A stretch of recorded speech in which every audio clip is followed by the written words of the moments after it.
Nous sommes en 1991, Nintendo domine le marché des consoles, et Sony, géant de l'électronique, veut entrer dans le jeu vidéo. Les deux entreprises vont donc signer un contrat pour créer une console révolutionnaire, CD-ROM pour la Super Nintendo. Mais en coulisses, une trahison se prépare. Une trahison qui va donner naissance à la PlayStation et changer la face du gaming pour toujours.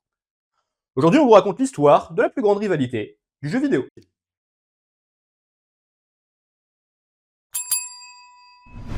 Partie 1.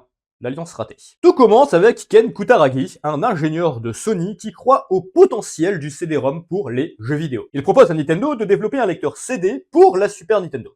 Nintendo accepte, puis tout bascule. Sony et Nintendo signent un accord pour une console hybride.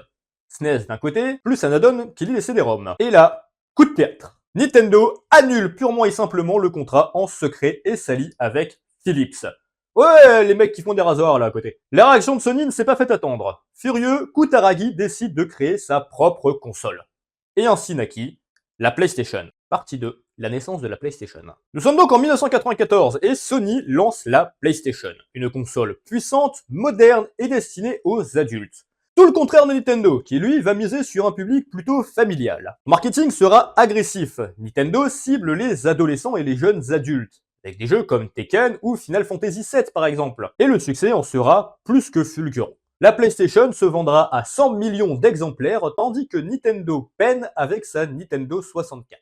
De son côté, Nintendo tentera de saboter Sony en bloquant des licences, mais échouera lamentablement. Partie 3, les conséquences. Cette rivalité a défini le gaming moderne. Sony devient le leader avec la Play 1, puis avec la Play 2, puis avec la Play 3, et Nintendo va se recentrer sur l'innovation avec sa Wii et sa Switch, plutôt que sur de la puissance brute. Et aujourd'hui aujourd'hui la guerre elle continue.